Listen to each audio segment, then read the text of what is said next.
And everything you understand about immigration and immigration enforcement comes from these organizations. There's the American Jewish poet Emma Lazarus, who wrote the poem that's on the Statue of Liberty. There's the playwright Israel Zangwill, who popularized the term melting pot, an idea that was never written or stated by the American founders. But the first legal example of this being used was Max Kohler, the lead legal strategist of the B'nai B'rith in the American Jewish Committee. Quote, the idea that America is open to everyone. Becoming American has nothing to do with race. It has something to do with believing in those ideals.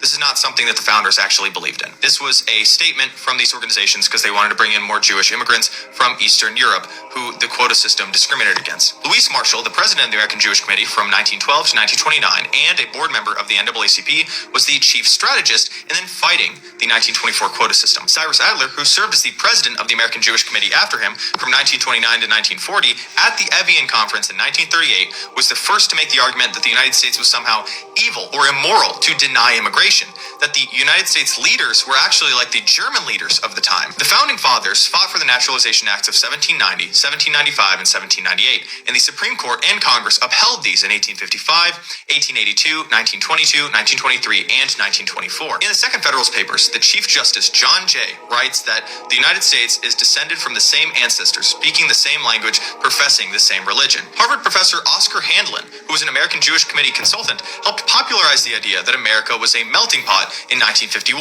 The ADL famously commissioned John F. Kennedy to write a book called A Nation of Immigrants in 1958. Around this time was the formation of the American Immigrant Citizenship Conference, which was heavily led and funded by the American Jewish Committee and the American Jewish Congress, with the explicit interest of, quote, making immigration reform a multi-faith and non-sectarian demand rather than a Jewish interest. Other notable leaders and organizations were involved, like the Anti-Defamation League under Benjamin Epstein, Hebrew Immigrant Aid Society led by James Rice, the American Jewish Congress led by Rabbi Stephen Wise, and the multimillionaire Senator Herbert Lehman was essential for passing legislation. Dr. Rebecca Coburn, professor of American Jewish history at Columbia, says Lehman pushed and bankrolled the legislation.